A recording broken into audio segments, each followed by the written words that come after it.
Hello, everyone, and welcome to another episode of the Babes Who Manifest podcast. I am your host, Lawanza, aka The Gratitude Chick.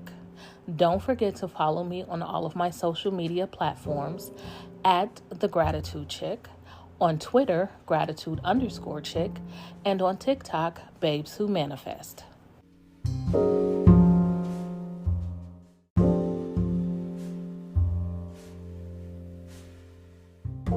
Welcome to episode 3 of Manifesting with the Bible.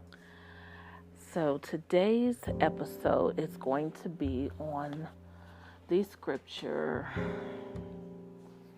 Habakkuk 2, verses 2 and 3.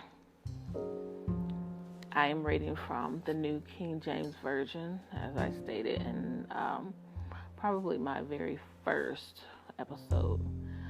Then the Lord answered me and said, "Write the vision and make it plain on tablets, that he may run who reads it. For the vision is yet for an appointed time, but at the end it will speak, and it will not lie. Though it tarries, wait for it, because it will surely come. It will not tarry." So, I am certain if you are a Christian, you have heard this scripture.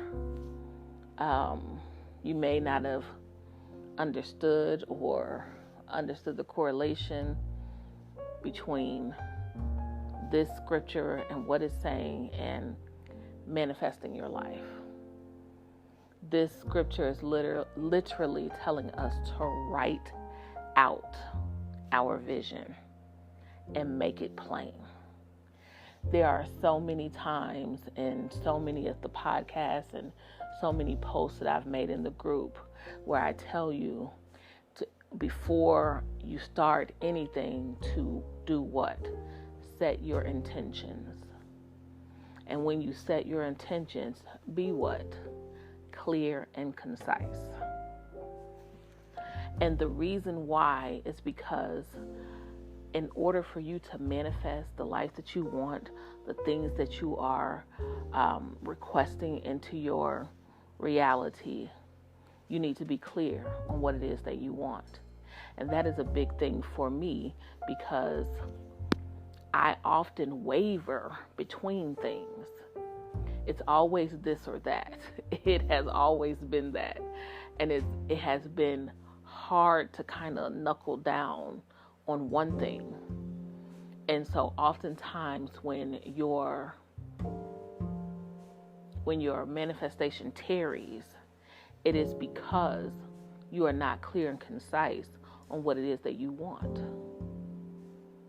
or you're too broad on what it is that you're wanting, or you just simply don't believe that what you're asking for you deserve or you will get. These are the common reasons why what you are trying to manifest does not come into fruition.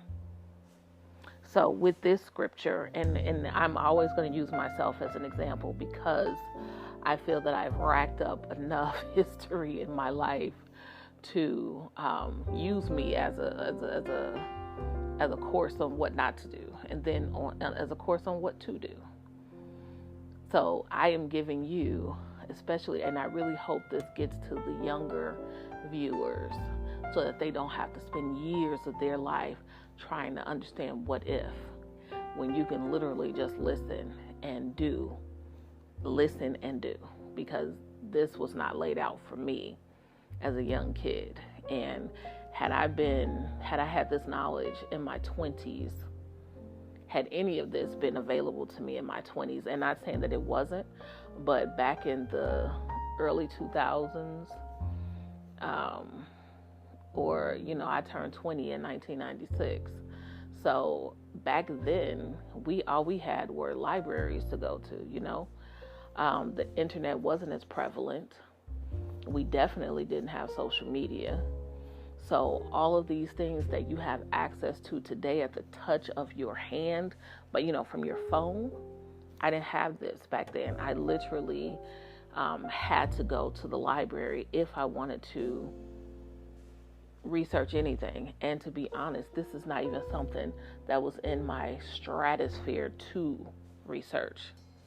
In today's world, you could be scrolling social media and see something that makes you say, let me look into that. And literally, you found something that has blown your mind and changed your world. Back then, unless I knew it was there, I would never have known to search for it, to study it, and to review it. So I really hope someone younger can get this, because it will save you years of searching for yourself. Let's see. Write the vision and make it plain on tablets. That literally to me means write it out in my journal. That's literally my interpretation of what this is saying back then, because they did write on tablets and not these, tablets that you have like an iPad. They literally had stone and probably like something to chisel. And let's see. That he may run who reads it, for the vision is yet for an appointed time. So what I have learned with manifesting is when you use the law of attraction, literally the law of attraction breaks down as like attracts like. And whatever it is that you are trying to manifest, whatever it is, good or bad, even if you're not trying, it's like a beacon sent out to the universe saying, this is what I want. And it comes back to you as, this is what you get. It's the same thing. It's like attracts like.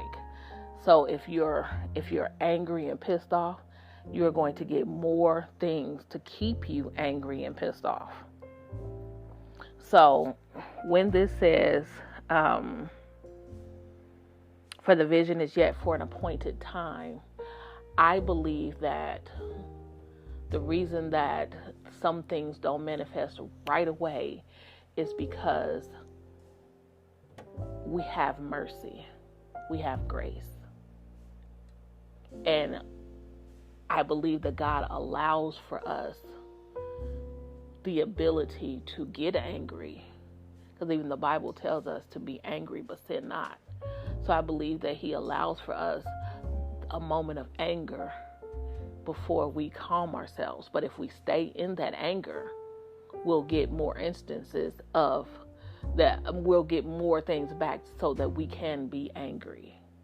So that's why I believe that this says for an appointed time, meaning it's not going to be right away in most cases, just simply because you need time to adjust yourself. You need time to believe that what you're manifesting will come. You need time to change because what you are manifesting does not serve you.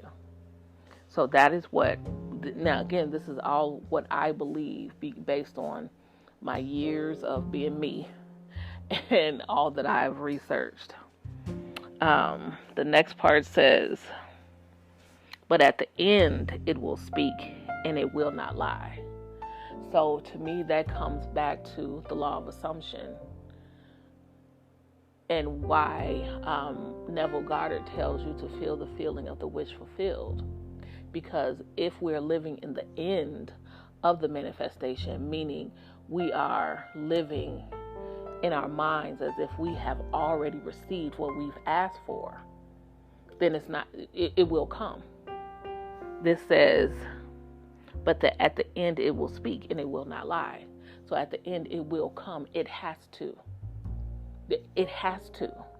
Because what we are doing is saying we're living in the wish fulfilled, and we're saying we believe that this will happen. Not only that it will happen, it has happened.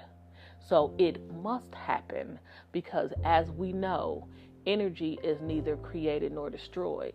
So because of that, it is already here. It just needs to manifest right in your reality. So if we know that in the end it will speak and it will not lie, there's no need to fret. There's no need to doubt. None of that. Because fretting and doubting means whatever that appointed time is will be pushed back a little bit further, because you're fretting and you're doubting and you're pushing your manifestation away. What you're told to do is write the vision and make it plain. Be clear and concise. That is what you are told to do. There is an appointed time that it will come. All you have to do is then believe and speak.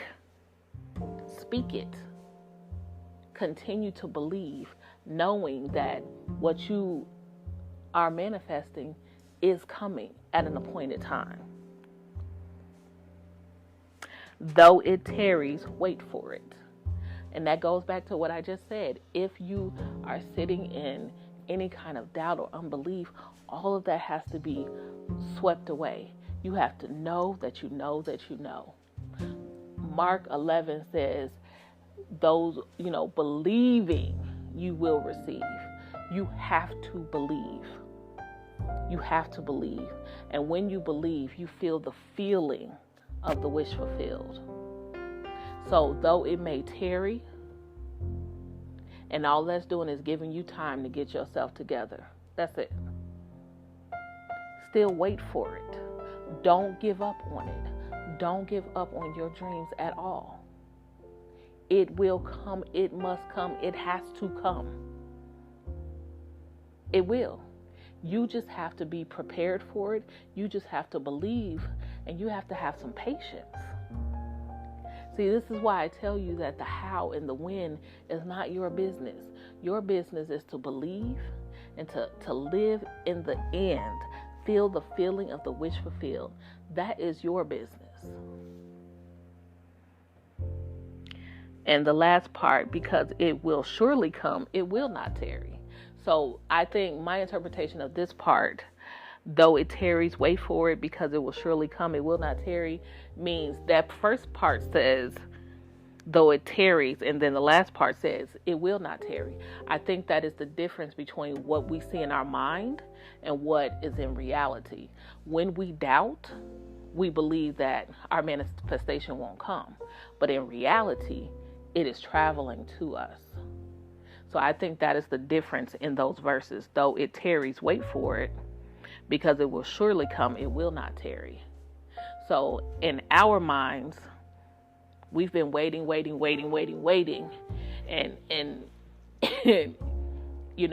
starting to give up.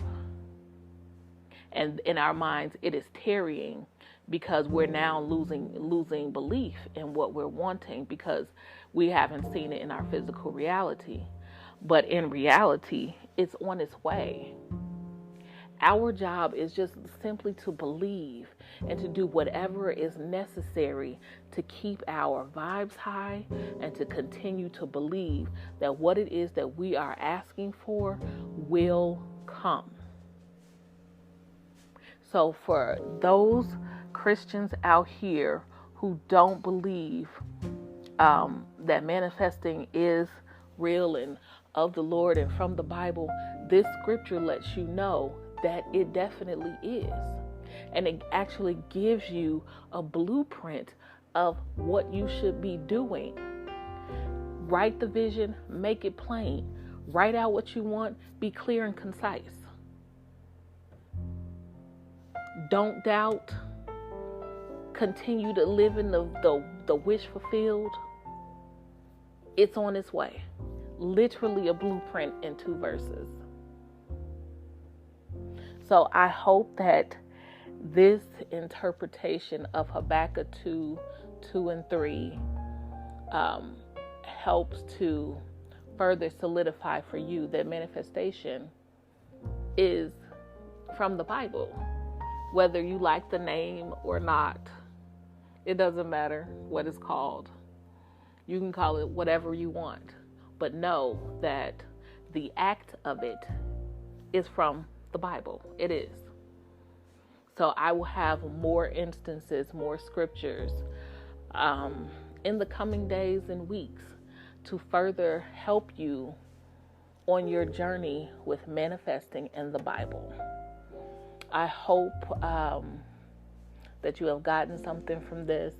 It helps me as I review these scriptures to further solidify in my mind that what I believe is truth. And I am very glad for the moment the Lord brought this and shined this upon me and showed me to do this for my podcast and for YouTube. So I really hope that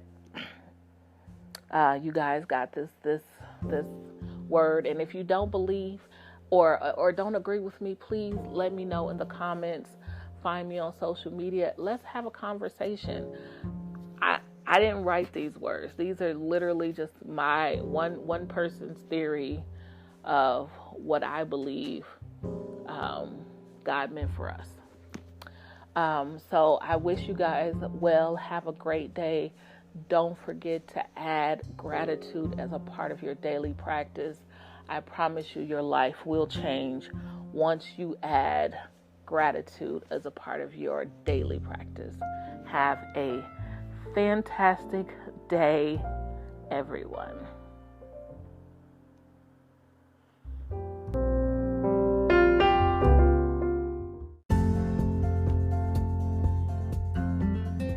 Thank you for listening to another episode of the Babes Who Manifest podcast. I am your host, Lawanza, aka The Gratitude Chick. Don't forget to follow us on our new YouTube page at The Gratitude Chick.